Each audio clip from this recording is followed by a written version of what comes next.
How are you? I'm so good. You have been in. I didn't even realize Your ear this. thing fell out. I know. So you have to It's put like that back after in? I sing, Oh, I I got you. let them dangle until the first commercial break. I got you. Yes, How's everybody? Yes. I have to talk about it now because you look so frickin' rock and roll. My sister and I went down the rabbit hole because I was like, I knew you were coming on today, and I was trying to like catch up on things or whatever with you. And your experience on the red carpets recently are pretty awesome. Just trying to have, you know, as much fun as possible. I know, but it's awesome. It made me, like, I loved you before, but it made me fall in love with you more. I was like, I want to hang out with this dude in the shorts. My film is, this silly film, and it kind of felt stupid to show up at the red carpet, you know, doing my Zoolander like dapper. and everything. Yeah, you don't want to, No, so I pulled up in a, like a 1986 Mitsubishi van with I played Poolman in this film, so my Poolman company was emblazoned on the side, and yeah. Well, I think, okay, I don't remember this, so don't be offended, but I don't know if you remember it either, but there's, because they were like, oh, have you ever met Chris? And I'm like, no. And then they were like, well, there's this photo, and we're standing basically next to each other. In this photo from The Princess Diaries 2, like, we are 2 feet away from each other. Do you remember this photo?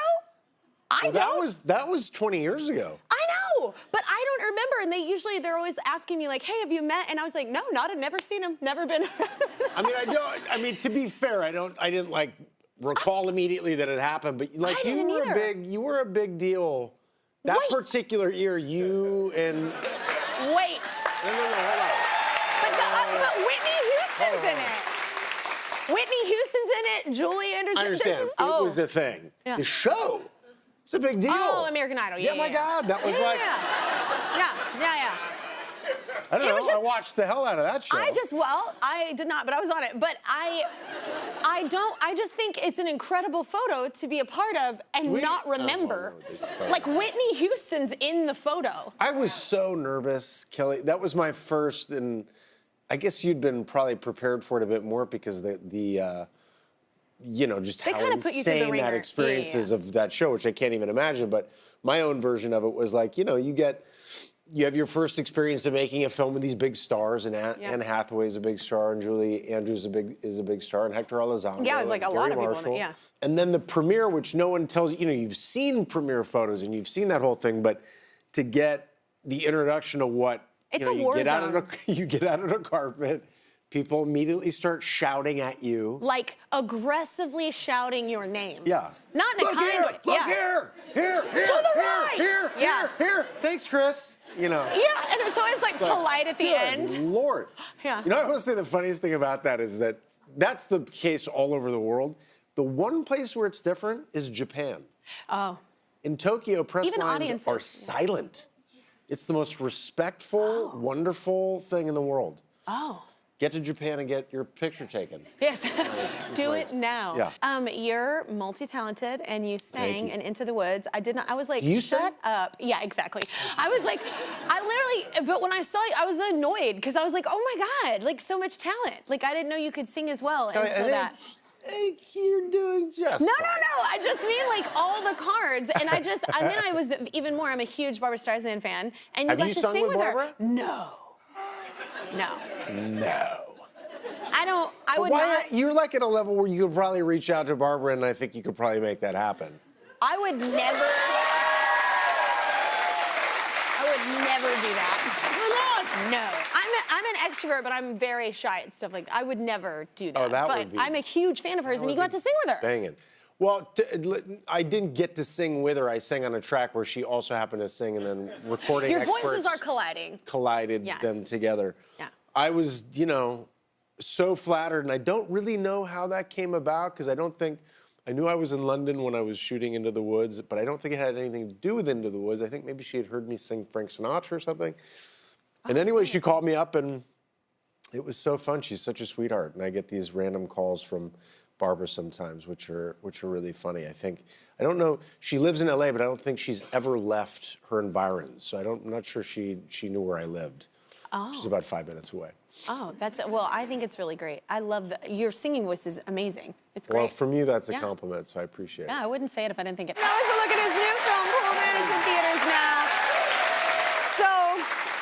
But COVID sucked, but a lot of cool things did come out of it because a lot of people were kind of like trapped in their own environment and like isolated and came up with some cool stuff. And this is something you were doing during that, right? The quarantine? Yeah, this came out of, you said it, this came out of quarantine and COVID, and everybody was feeling alone, and I certainly was feeling alone. I couldn't act and do my day job and feel creative, and this was, I had this idea for a Poolman named Darren Barronman, and it just made me giggle, and I couldn't stop thinking about it, and it kind of fluttered in my brain like a sassy butterfly, and then I decided to sit down and write it with my writing partner, and really the whole idea behind it is, well, two things. Firstly, precisely that idea of being alone.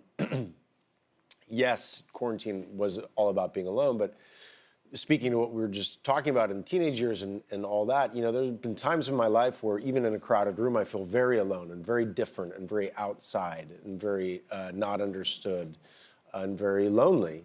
So it was really about a boy man who's struggling to be like relational and find love like a puppy dog in this very cynical world that's essentially just trying to screw him over the whole time. And I like that idea. And the picture, the movie is like, I wanted people to leave the theater lighter than when they stepped inside. The great communality of what it means to go to the movie theater, which is like, go in and walk out and be like, that was a great hour and a half. And like, you know, that there's a form of entertainment that I think storytellers do. There's catharsis and there's all those feelings, which are great. There's also great joy, and I wanted to feel joy, and that's what this was about.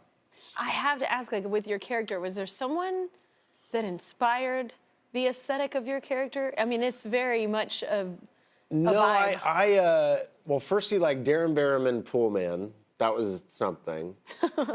And then P.T. Anderson, you know P.T. Anderson, the filmmaker, he made that film Licorice Pizza and whatever. He makes films about my hometown, about L.A., and he makes a type of film about an area in my town in the valley, which is very particular.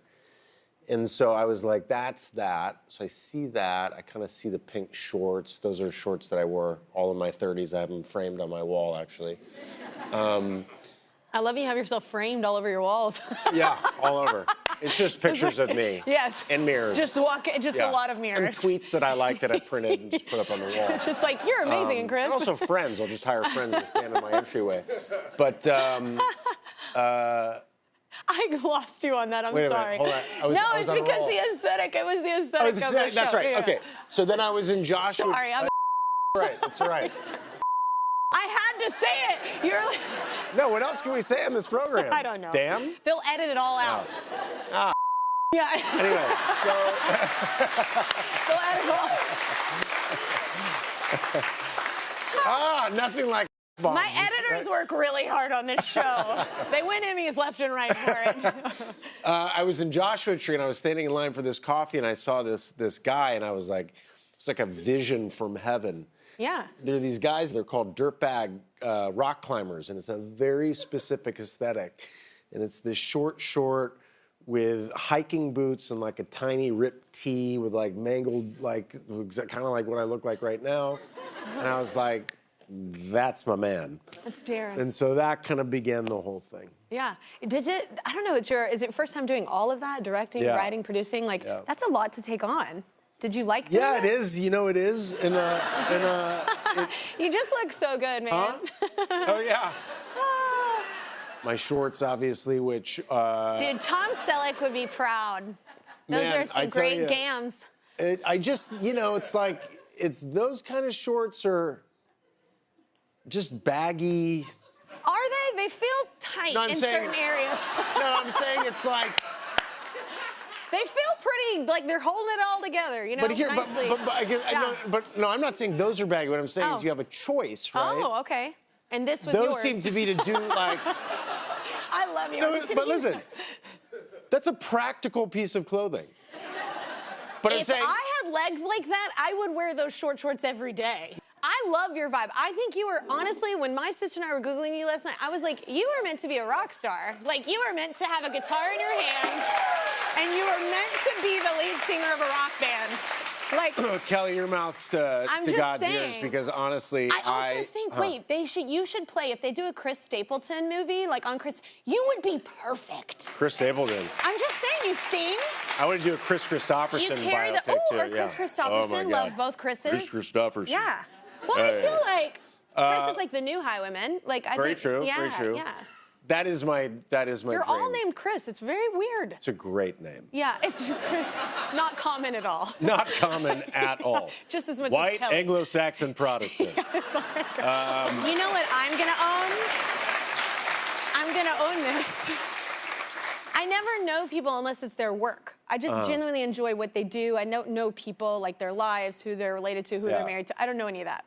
I found out who your dad was last night. No idea. I had no idea that was your dad. Like, not a clue. But I get more people coming up to me about my father. Not a clue. I had a security guy. For me to have security is so ridiculous. By the way, so funny. In the past week, walking in New York, I always get mistaken for someone else. For who? Well, I'm about to tell you. Yesterday, someone, and this is so great, walking down a New York City street, I'm walking by and someone turns to me, he's like, Jim Carrey? Yeah. And this is like... Is this person blind?